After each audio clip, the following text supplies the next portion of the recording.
Good morning, welcome to the Grumpy Vapors.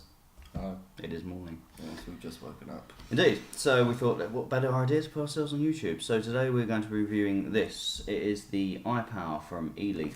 It is a regulated mod up to 80 watts. And it looks fabulous. Fabulous is definitely the word I'd use. We've actually got this in the brushed, it's like a bronze, but I think it's more copper. Red copper. Indeed. It does come in other colours. You can get it in a brushed silver, a white, a grey, a bronze and a wood grain. It, as I said, it is a regulated mod up to 80 watts. A range of different modes which we'll cover in a moment. Give you a little bit of a rundown for it. It's 83.5 millimeters from top to toe, and it is 45.3 millimeters across, which is lovely. And so it's 23 and 23 millimeters that way. this way. Yes. Quite. It's really nice, light in the hand, very ergonomic design, fits in the hand, no overlap. Great if you just want to carry around. The thing I love about this mod is the fact that that's mod, by the way, I couldn't get the word out, is that it's 5,000 mAh built-in battery, chargeable via the micro USB port on the bottom, just there. Which is great. The USB port being on the bottom is an issue sometimes because obviously then you have to lay it down to charge it, but we did find that if you just balance it on the edge of the port, where it's far enough forwards, it will stand up, so you can leave your tank on. It's got a spring-loaded stainless steel 510 connection on the top, and as I say, it goes from 1 watt to 80 watts. So it's 5 clicks to turn it on, which is like this, so 1, 2, 3, 4, 5. There we go. And 5 clicks to turn it off. So you've got lots of different range of modes on here, lovely little display. So we'll go through the modes and such. At the moment we've got it in a variable wattage mode, so you can adjust the watts to whatever you like. I normally vape around sort of 60 watts, so 60 is where it sits for me.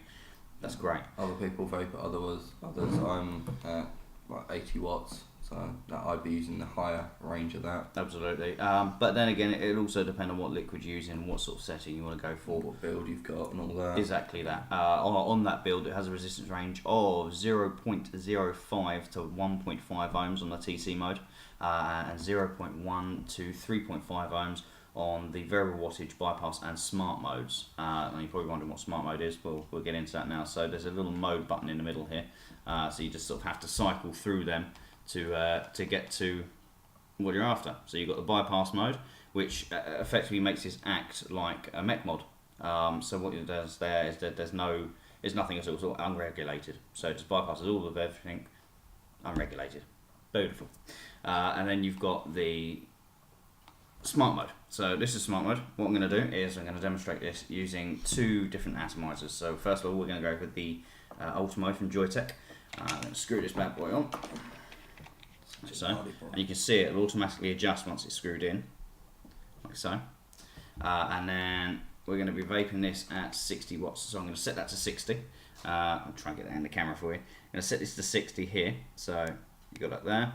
Fire it, and that will remember that specific build. Obviously you can adjust the temperature here and here as it goes on. I'm trying to do this in reverse, by the way. It's just why it looks a bit cock-handed.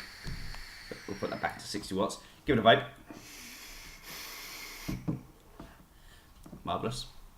Using that cloud chaser again, aren't we? So we're going to then take this one off. Okay, so that we remember that this one was vaping at 60 watts. So now what we're going to do is we're going to take our Cleto. So we've got a Cleto build here, and this is variable from 40 to 60 using the 0.4 ohms coil.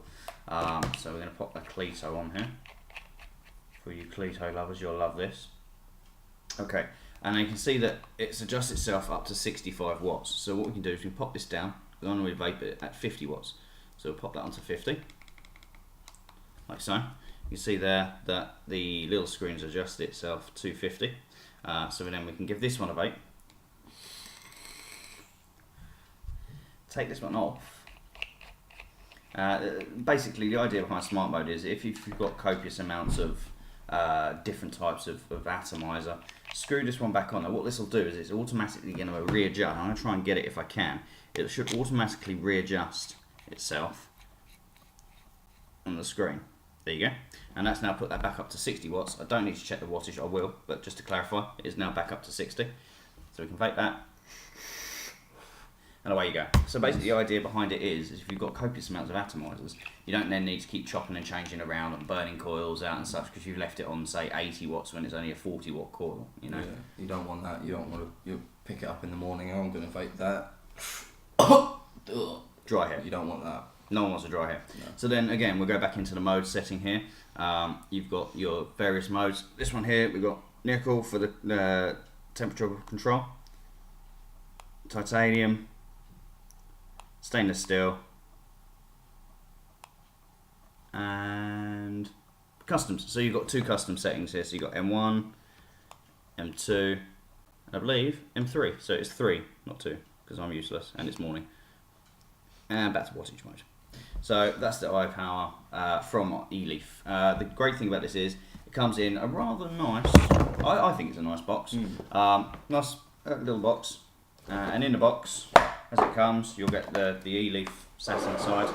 There's the different colour options. Indeed. White, grey, brush. Yeah, we got the bronze. You get a nice little user manual and a USB charging lead.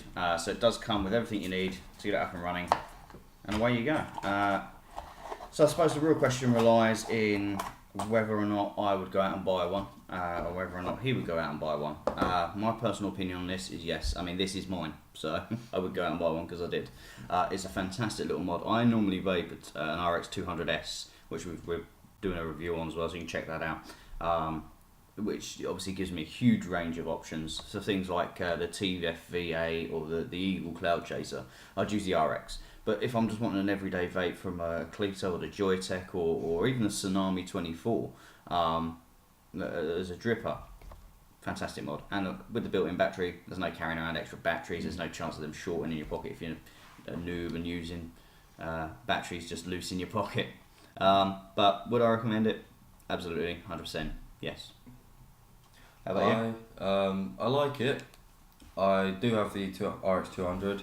I'm not a fan of the bottom charging port. Maybe if it was on the side or at the front. Yeah, perhaps at the front, just underneath the clicky buttons. Maybe a version 2. That'd be a selling point for me, but it's not bad as far as small mods go. I would probably go and get one. Yeah. Just because it's another mod. It's another mod, another one to add to the collection. But I mean, for me personally, the 5,000 mAh battery, I think that's great. The fact that you can also, which one thing we did forget to mention, is with the on here you can connect it up to the software and do a custom logo. So you can add your own little logo on there. Something I was going to do one for the Grumpy Vapors. Was going to add one on there. However, there seems to be some sort of bug with the software, so Eleaf, you need to sort that out. The variable wattage modes we've covered and so on and so forth. It does have a dual circuit protection, so it prevents overcharging, overcurrent and over discharging. So that's all built in. So I mean, for someone that's just starting up, you're just getting into tanks or drippers, you want a nice easy mod, it's great because this one, it's going to be safe. This one, it gives you the high power. I mean, Absolutely. I've gone through 15 watts, 30 watts, 70 watts, and I've always just needed that little bit extra, but this one goes up to 80 watts. All you need really, it's nice and small. It'll go well with most tanks. I mean, when we have a 24 on this, it has a little tiny bit of overhang. But then, I mean, you know, considering the size of this, you're going to get a bit of overhang if you're going to be using bigger tanks or bigger drippers. What I really like about this, the spring-loaded stainless steel 510 connector, there's no adjustments. So as I say, so if you're just starting out in the world of mods and tanks, the Eleaf Ipower is definitely the way forward.